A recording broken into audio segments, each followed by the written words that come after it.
everyone. Welcome to episode number 40 of the Classical Guitar Composers Podcast. As always, I am your host, Chris Hales. Very glad to be joining you today with another episode of the only show that features your original classical guitar compositions. If this is your first time joining me, this show is simply a show where we play your original pieces. All you have to do is send them to me in an email. It's chris@classicalguitarcomposers.com. Send me an MP3. I'll put it on the show, as long as it's a classical guitar piece. So I have a nice little show for you today, but I gotta start by talking about the thing that is going on in my life, because my composition has come to a screeching halt. I was working on a new sonata. I was really excited about it, and still am, will continue, but at the moment, it's been brought to a screeching halt. My practice routine has been brought to a screeching halt. My daily routine, just my life, general, everything I'm working on has been brought to a screeching halt. The work I'm doing on my boat, Little Jenny, has been brought to a screeching halt. Or more, has been delayed, I should say. I hadn't really quite dove into that yet this year, but had some modifications to make on my boat. All these things, because see, I am a very routine person. I kind of do the same thing every day. You know, I have my practice time. There's times a day that I use to get things done. And those have now been filled up with the puppy. So, I don't remember if I had the dog last episode or was just about to get the dog.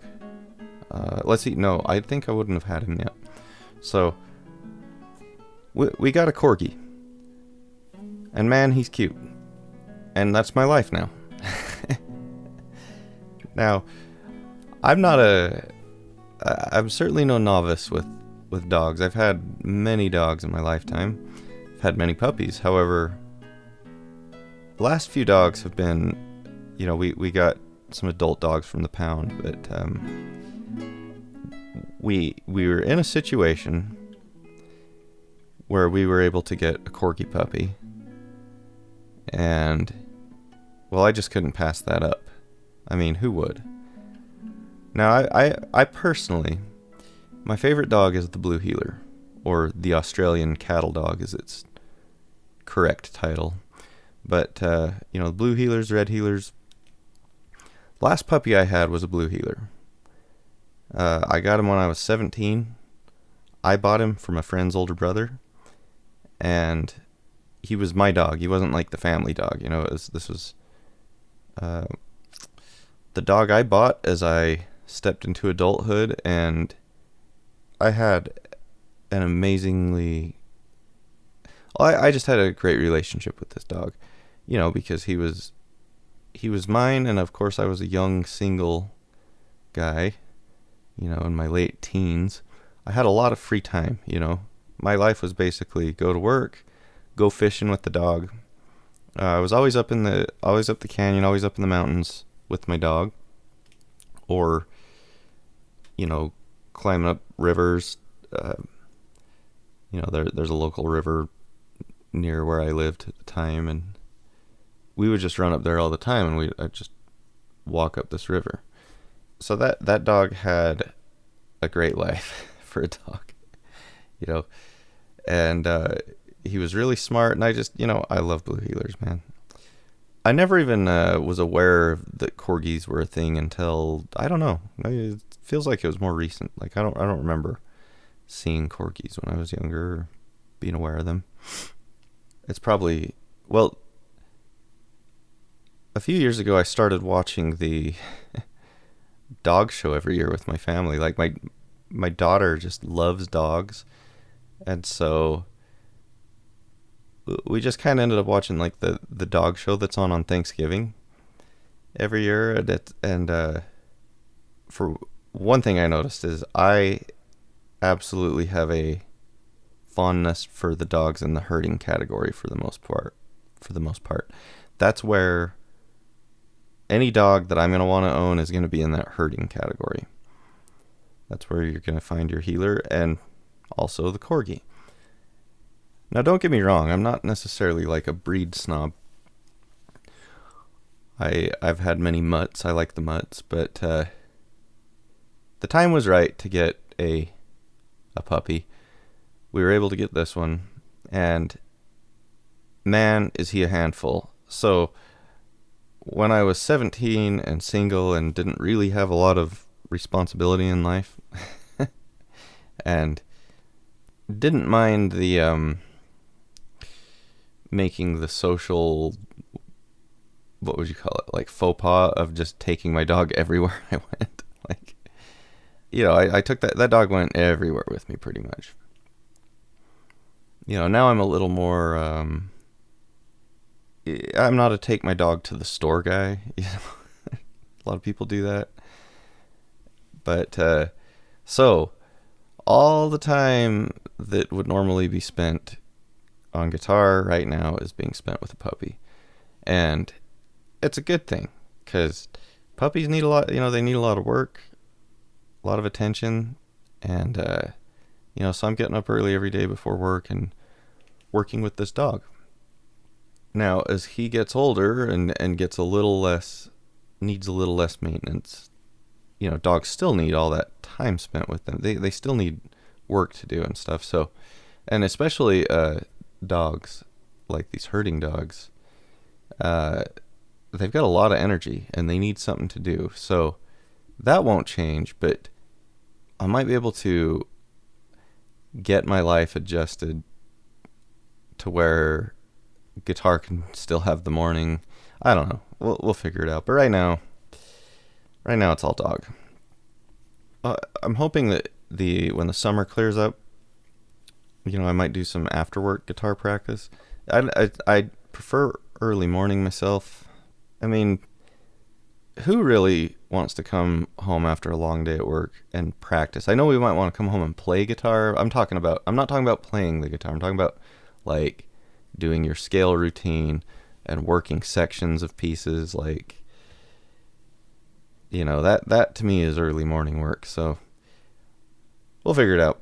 I did, however, I have been squeezing in some practices here and there, just not at regular times, and that's the thing. It's just when I can, I do it, but I'm going to have to find a routine.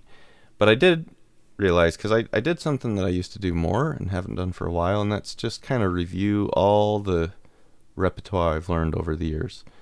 And I've decided that's got to be part of the practice. Like there's got to be a repertoire day where it's just reviewing pieces, just going through pieces I've learned in the past and reworking them, revisiting them, so that at any given time, if I'm called upon, as I am from time to time, to play at this or that, I have something to play besides, like, the two pieces I'm currently working on.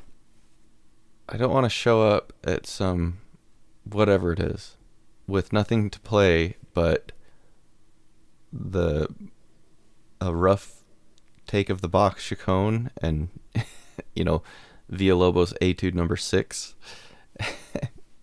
So anyway, I was going through them, and I've learned a lot of pieces over the years, and I was like, wow, I've got to get these all into like one binder, make copies and get these all into one place, so that I don't have to, if I were to play all these, like I have all these books, and it'll be like I learned one or two pieces out of this book, and so when I used to go play at this restaurant all the time, I'd have this backpack full of like books, and I would fish through this book and play a few pieces out of this one and put that down, grab the next book. Yeah. Anyway. So yeah. The dog's name is Gimli. Was not my choice. There was actually quite a bit of intense debate over the dog name. And I should have just said, all right, I'm the dad, I'm the boss. But ultimately, Gimli, I was like, okay. He's Lord of the Rings character. I thought it was a bit too nerdy. I wanted to give him like it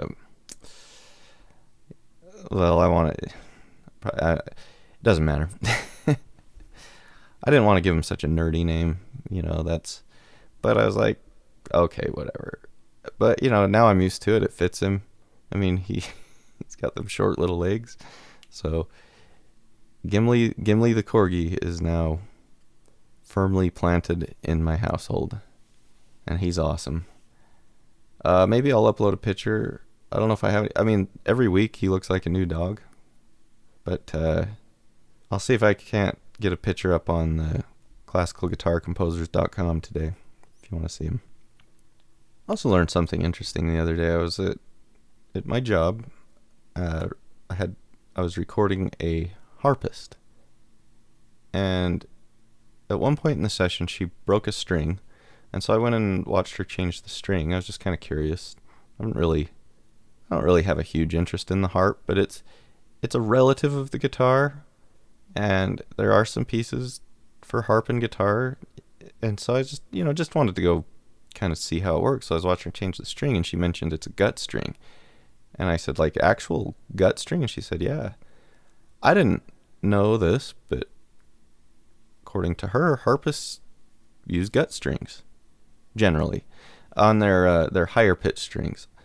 I think she called it the lower strings, which I don't know if that's backwards on a guitar or on a harp, or if she just misspoke. But either way, however it's technically said, the higher pitched strings are gut strings until you get down to the lower ones, and then they're wire.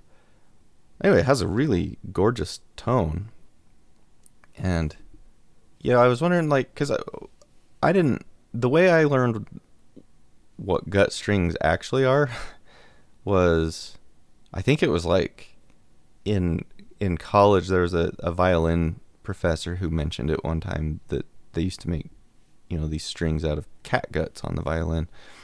And then it dawned on me what gut string means, because I used to jam with this guy a little bit who called nylon strings gut strings. He never referred to them as classical guitars or anything like that. He'd call it a gut string guitar. And it was one of those things that's like, I never thought about what the word meant or where the term came from. And obviously he was buying his strings at the local music. They were nylon. They weren't gut strings. But anyway, so she plays gut strings. I went to this guy who played the Four Seasons on a gut string violin. And they were going for like a period appropriate instrument. And I didn't really, honestly, on the violin, I was like, it made the violin quieter, and, but a plucked instrument, I can see the merit in it a lot more. Now I'll stick with nylon myself, but, for what it's worth, I thought it was interesting that harpists do that. She says they just have like a warmer tone. I didn't really have a side-by-side comparison, but it certainly had a nice warm tone. I'm pretty sure, though, that gut strings don't project as loudly as a nylon string. And I for my trebles, I usually spend a little more money, and I get like these nice loud trebles. And I like some volume. I think the gut strings on a classical guitar you're going to lose a lot of projection. But I am curious if any of you use them, and where you get them, if you do. Here's something else that I learned recently that I didn't know. We're going to do a 90-degree turn here. In the song You're So Vain by Carly Simon, you can kind of hear a voice in the background saying, "You're so vain." And it's Mick Jagger. I had no idea it was Mick Jagger. And I made up a joke, and I've told it's fallen. It's not really landed well, but for what it's worth, here's my Mick Jagger joke. What drug does Mick Jagger like? He likes cocaine. I told that to my friend Jeremy, who's been on this show. He didn't get it. And yeah, because that's kind of how Jagger sings, that vowel. Anyway, led him into creating like this big Rolling Stones playlist on Spotify, and he's checking out the Rolling Stones. He's a big Beatles fan, and we We've argued about it several times, but he's checking out the Stones, so good for him. He doesn't care for Jagger's voice so much. And I'm like, man, if I could like have anyone's voice, his would be a contender. Probably not my number one pick, but it'd be a contender. Okay, with that little bit there, I think we're just going to dive right into the music today. And then I'm going to go deal with the puppy. So, we're going to feature some music from Kristian Heim today. Of course, as always, it's a good time to pause the podcast, go get yourself an iced tea, although I'm going to talk for a minute. So, if you haven't heard the episode with Kristian Heim, he's been on the show as a guest before. Last year, I don't recall off the top of my head what episode number, but you're all smart. You could find it. It was last year, I believe. And Kristian is a luthier and just really an interesting person. I really enjoyed our conversation. So if you haven't heard that, you should check it out. I began doing the thing, we've only done it a couple times, but where I've had, show contributor guests on the show. We've had Scott Niebauer, a guy who's sent in multiple pieces to the show. And both these guys, just through email correspondence on the show and hearing their music and, Scott and I both, of course, share a love for the Grateful Dead. I consider these guys friends that I've never met, but in person, but have enjoyed talking to each of them. And if you haven't heard those episodes, you should check them out. But today we're going to feature some new music from Kristian Heim. And as of now, the plan is for June, but I will be having another show contributor guest in June, hopefully. That's the plan. There's no reason to think it wouldn't happen, but for whatever reason, it seems like every time I say something's going to happen, definitely it doesn't happen. So, but I'm really looking forward to that, to meeting another one of you. And honestly, in many ways, those are my favorite episodes. So I would not, I've done like little to no studying on how to conduct a good interview, but even still, I enjoyed them as just conversations. I've of course had my non-guitar guests on the show. There's just friends, my coworkers who are also friends who have come on to just talk about other things just because, just because I want to. And I'm sure I'll be doing that again too. But right now, it's not October. We're not doing horror movie talk. We're talking guitars this time of year. So I'm really looking forward to this guest. I hope everything goes well. Back to Kristian. So Kristian has some new music. I'm going to read this email. Some of this has already been covered. This email's over a month old at this point, but I'm just going to go ahead and read it. Hey Chris, I hope you are doing well. Just been catching up on the show while doing some guitar building over the last couple of weeks. I'm currently working on a commissioned guitar. I really enjoyed your new variations composition. A couple of episodes ago, you talked about the atonal compositions. I couldn't agree more. They just don't do anything for me. I really like more melodic guitar compositions, and I guess that is often what I am going for myself. But I guess experimentation is good. I see the title of your last episode is Maybe the Last Time. Well, I hope that is not the case. I really enjoy your podcast. I did send you some music already that you've not played.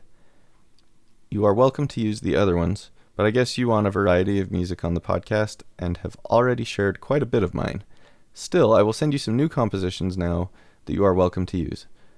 A version of these will make it into my upcoming album that we talked about during our chat. I have now recorded all the music for the album and expect it to be done in May. So another bucket list item about to be completed, and I am really looking forward to that. On custom tuning, I am doing a bit of that in some of my recent compositions. The inspirations piece attached here, I used a drop C and G for the 6th and 5th strings, and my last 3-piece composition for the album, I am using drop D. So 3 pieces coming your way at this time. Inspirations a Baroque movement, and Sakova. Awesome. Thank you, Kristian. And I did cover some of this on the last episode, but I'm not ending the show. That was in reference to a topic. And also, the pieces that I didn't play of Kristian's, that was not intentional. They just kind of got lost in the mix. I also talked a little bit about that. But if you send me music, if anyone sends music to me, I will let you know if it's not going to work for the show. And generally, that's not the case. I'm not trying to be choosy or picky about what I think counts as classical guitar and all that. It's just got to be nylon string, real guitar, and if it doesn't have that, then I would turn it down, or if it really doesn't fit the show. I mean, like, if you send me, like, your folk indie song and it has some nylon string guitar on it, I'm not going to play that. But, you know, in generally, Kristian's music absolutely is perfect for this show. And so what I'm going to do is play the new pieces today, and then next month we're going to hit those old ones.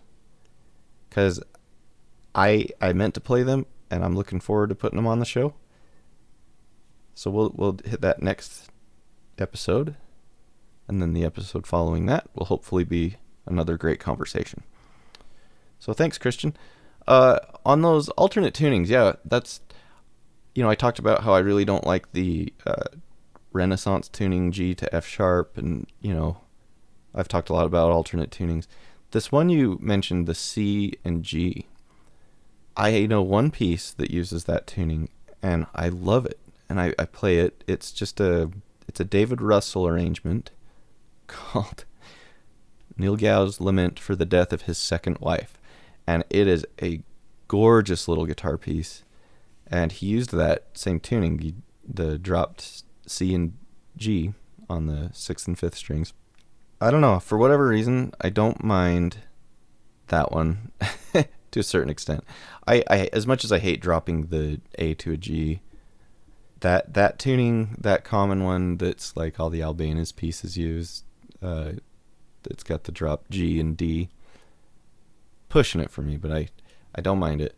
And then like drop D, I don't even consider that an alternate tuning. That's just like standard guitar to me. Like you see drop D, you use drop D to play like Baroque music and stuff, and it's just, I guess maybe it's because I grew up playing a lot of like heavy metal when I was younger, and you know, when we were in like junior high, we were writing stuff in drop D all the time.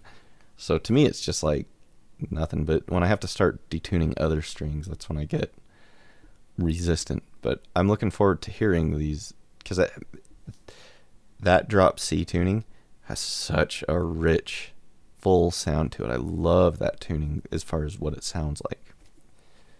All right, thanks, Kristian. Oh, I also want to say congratulations on the commissioned guitar. When we last talked, you know, Kristian's building guitars like crazy, but then he wants to keep them after. But, you know, getting a commission to do a guitar build, like that's a big deal. That's really cool. You know, if you've ever been fortunate enough to be commissioned for a composition, it's a pretty cool feeling, and it's a pretty fun thing to work on. I'd imagine the same thing for building a guitar. Just, yeah. And Kristian's guitars are, if you haven't checked out Kristian's YouTube channel, it's awesome. I'll put a link to it on today's page on the website.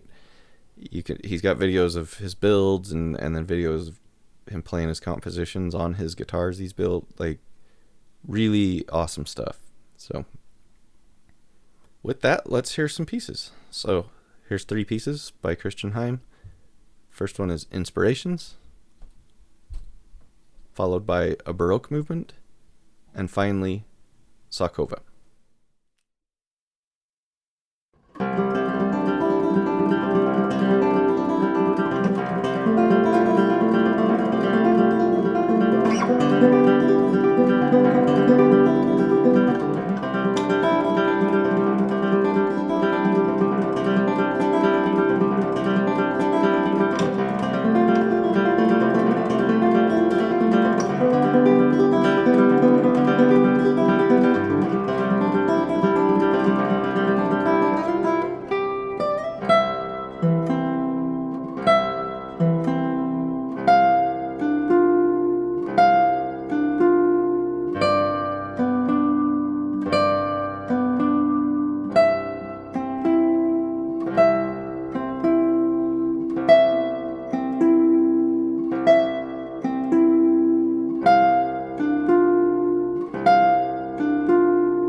Okay, and there it is. We've just heard 3 pieces by Kristian Heim.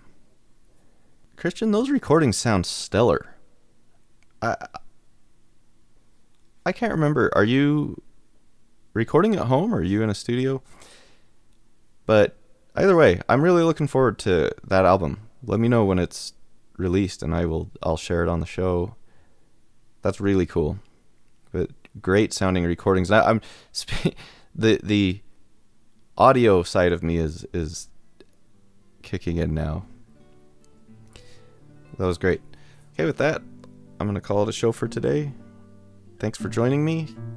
I'll be back with another episode in May. But until then, it's tough out there. Keep on plucking.